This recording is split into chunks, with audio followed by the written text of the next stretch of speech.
Bonjour à tous, je vous retrouve aujourd'hui donc pour le test du Ligou M9, hein, comme je vous avais dit, qui m'a été prêté. En fait, je l'ai commandé pour ma cousine et donc je dois lui donner. Et bon, j'ai fait un test en passant. Elle avait un téléphone A8, un petit low cost dans le genre. C'était du 16 neuvième, un écran TFT, je crois même pas IPS. Et là, donc je vais commander celui-là parce qu'il était pas cher, hein. Dans ma vidéo de déballage, je parlais de 60 euros. Bon, c'est un peu plus, c'est 66 et quelques. Euh, et même on le trouve même sur Amazon à 69,90, je crois. Bon, on vous parlait de ce petit téléphone, on va essayer de faire un petit test rapide. Je vous reparle de ma page Tipeee. Là, vous avez dû voir ma vidéo de déballage du Humidigi que je suis en train de tester, là, du Humidigi One, donc qui est dispo à la vente, ainsi que le Mi A2 Lite et mon Mi 8 256 Go. Si je le vends, le Mi 8, parce qu'il est magnifique, j'aurais bien aimé le garder, mais il faut que je rentre de l'argent dans les caisses pour continuer à faire des tests. Donc voilà pourquoi je le vends, hein. C'est uniquement pour ça. Parce que son écran AMOLED il est magnifique, les photos sont magnifiques, enfin c'est. Mais bon, voilà. Je finance tout moi-même, comme je vous l'ai déjà dit. Donc voilà, on va passer à ce petit téléphone. Donc je vous ai tout, dans le déballage, je vous ai tout donné, la description totale des, euh, des spécifications, pardon, du hardware, etc. Bon, c'est un téléphone qui est assez joli, hein, qui est bien fini. Bon, il est, il est pas si épais que ça, hein. Ils disent qu'il fait 9,75, mais on s'en rend pas compte en fait. C'est un écran de 5,5 avec un double capteur avant et arrière, même flash à l'avant, un lecteur d'empreintes. Alors c'est un smartphone 3G, c'est le MT6580A, donc un 4 fois 1 Go 3. Donc bon, c'est pas un foudre de guerre, mais bon, ça va quoi. C'est Pour certains usages, c'est largement suffisant. Il y a des gens qui n'ont pas de forfait data. Il y a ma cousine, par exemple, celle pour qui il est destiné, elle n'a pas de forfait data. Pour un premier téléphone, pour un téléphone de secours, enfin. Donc, donc le design, voilà, hein, c'est du plastique, hein, évidemment, mais c'est propre, c'est un peu arrondi ici.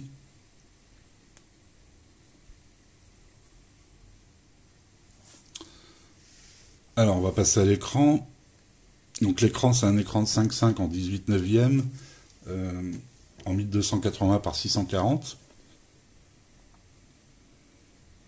Alors, je vais vous montrer, c'est un 5 touches.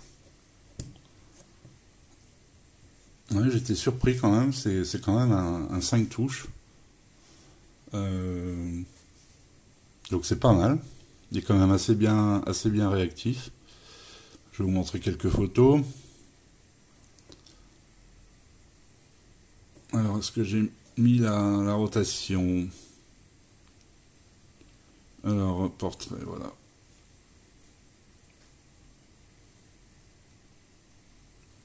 Voilà. C'est un écran IPS, hein.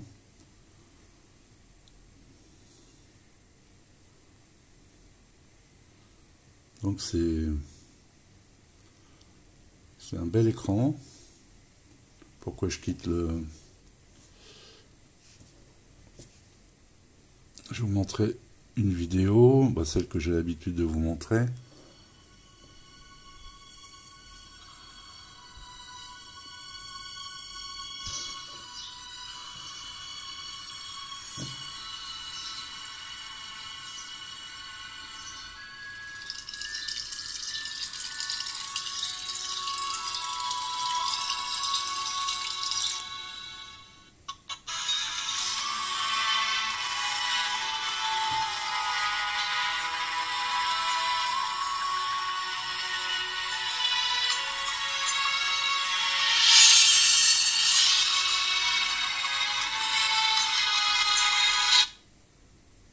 Il a un joli écran, rien à dire là-dessus, hein, c'est un bel écran. Le téléphone est joli, l'écran est joli. Euh, 4 capteurs photo, les photos vous verrez que c'est pas trop mal. Bon, c'est un 6580, un Mediatek 6580, c'est pas un foudre de guerre, c'est le seul reproche que je pourrais lui faire. Et la 4G, bon, la 4G, on l'achète en connaissance de cause. Si on a besoin de la 4G, on va pas l'acheter. Donc, on va passer un peu au software. Alors, vous pouvez voir qu'il y a une ROM, c'est la ROM Ligou. Euh, c'est un peu du type iOS. Ouais. Alors, il n'y a rien en option, il n'y a absolument rien. Vous avez dans l'affichage le Miravision, c'est tout ce que vous avez. Le contraste, le fameux contraste dynamique.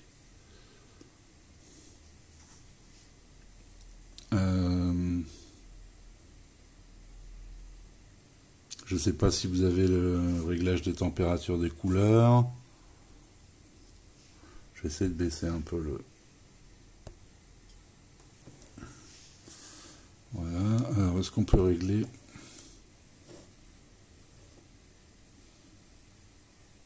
Non, on peut régler uniquement le contraste dynamique. Voilà, donc on peut adapter à la luminosité.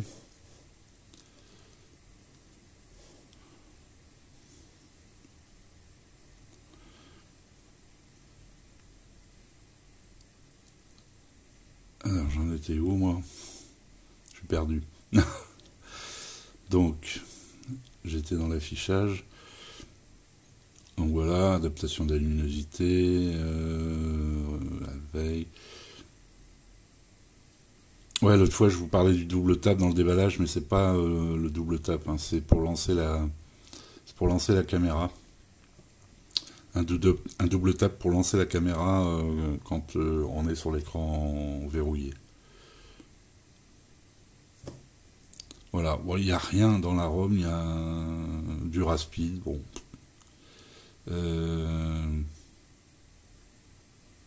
Voilà, sécurité, langue et saisie. J'ai quand même vérifié si des fois ils n'auraient pas ajouté le... Parce que j'ai eu 3 mises à jour. Hein.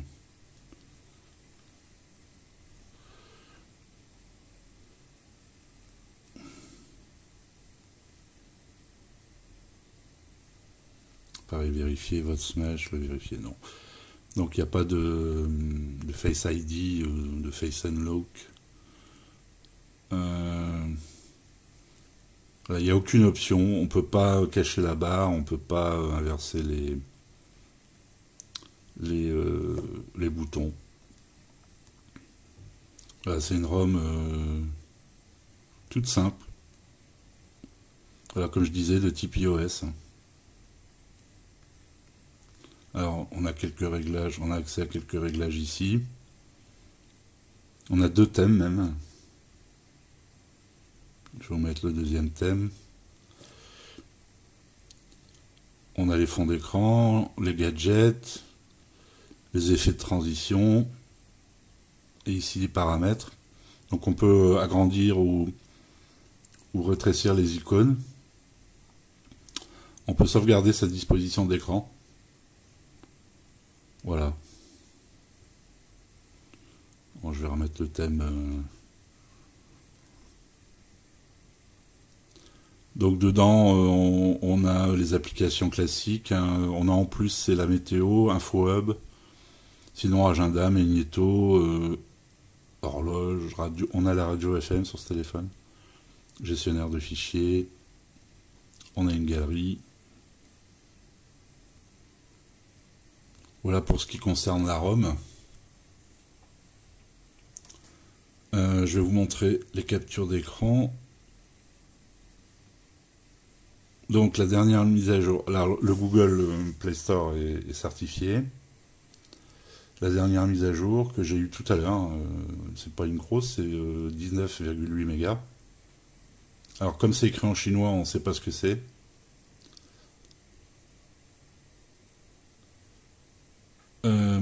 j'ai pu installer MyCanal sans problème, Molotov. Ouais, ici, bon, en capteur, vous avez accéléromètre, luminosité, proximité. Bon, ça, c'est plus pour des captures d'écran pour le blog. Donc voilà, ça, c'est la deuxième mise à jour. C'était tout écrit en chinois. Là, c'était une grosse aussi. Alors, GPS, ça fonctionne, nickel. Bon, il n'y a pas beaucoup de GPS trouvés, mais 9 utilisés, 2 mètres de marge, donc c'est très bien. Voilà, ça c'était la première mise à jour, c'était une grosse aussi, 328 mégas. Donc voilà pour ce qui est pour ce qui est du software. Hein. Bon, c'est assez, ça va, c'est assez réactif. Hein. C'est quand même un 5 touches, donc ça va. On va parler du photo, donc des photos, pardon. Donc le logiciel photo, c'est le logiciel photo de base de chez Google. Hein. Vous avez un mode blur, un mode face beauty, voilà le mode normal. Ici dans les paramètres,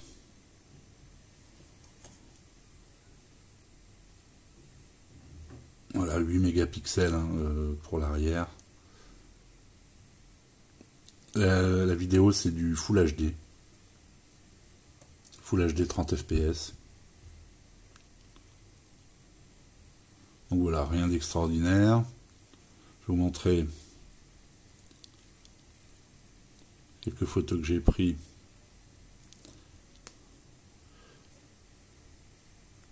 avec. Là c'est une vidéo en l'occurrence. Je marchais pour tester un peu la stabilisation. Bon, non, c'est pas stabilisé. Ouais, il faisait beau, il y avait du soleil, donc la vidéo est plutôt pas trop moche.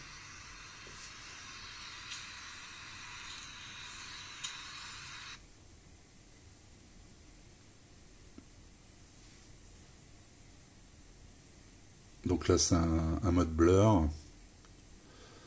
Encore un mode blur. C'est des photos que je fais souvent, que je mettrai sur mon blog. Vous pourrez comparer avec d'autres appareils. Voilà, là c'est des photos normales. De jour, hein, il faisait beau. Alors de jour, les photos sont potables.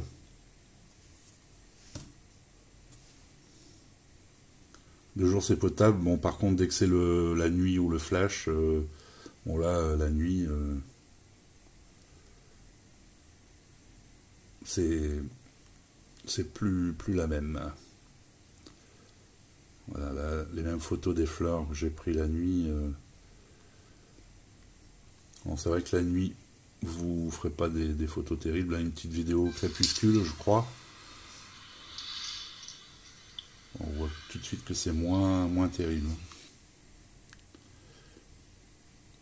Voilà, les lampadaires étaient déjà allumés. Bon, là, c'est à l'intérieur, sur un chantier. Alors, il n'y avait pas trop mal de lumière, donc ça reste correct. Dans un magasin. Non, les photos sont correctes. Correctes dans des bonnes conditions, lumière, il n'y a pas de problème.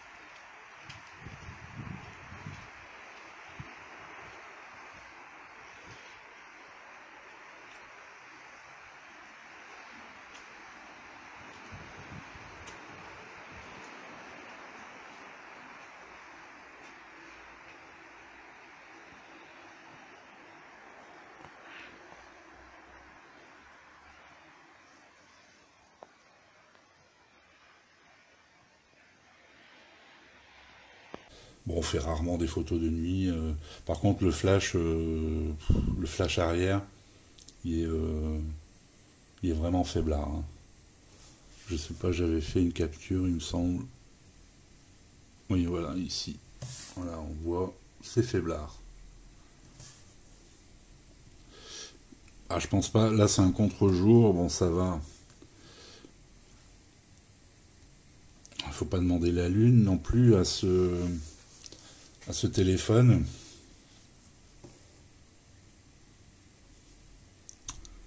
Donc, communication, réseau, Wi-Fi, tout ça, aucun souci, pas de problème. Tout a fonctionné. Bluetooth, etc. Tout ça fonctionne. J'ai tout testé. J'ai testé des jeux, mais des petits jeux, hein, lab, solitaire. J'ai même pas essayé de faire d'autres jeux. Quoique Real Racing devrait pouvoir passer, mais c'est pas son but premier, donc j'ai pas fait de test. Et puis comme je vous l'avais dit, hein, j'ai pas eu trop de temps pour le tester. J'ai même pas fait le test en tout, c'est du 20 000. Hein. Un processeur, le 6580, c'est du 20 000 points. Donc le son, je vais vous faire écouter quand même un peu de son. Gestionnaire de fichiers. Donc c'est un 2 Go 16 Go, hein, je vous le rappelle.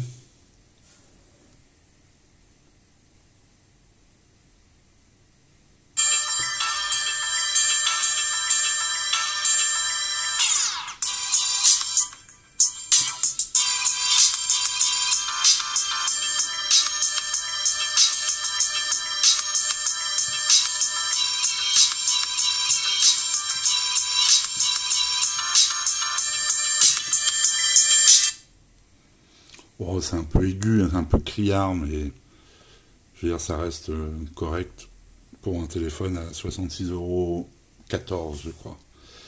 On peut se regarder. Je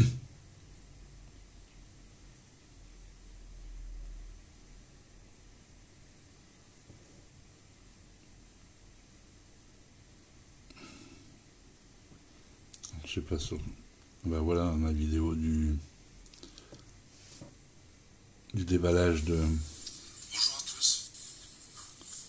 Je retrouve aujourd'hui Du Humidigi One. pour déballer le Humidigi One. Donc voilà, YouTube, ça fonctionne, on peut le mettre en plein écran.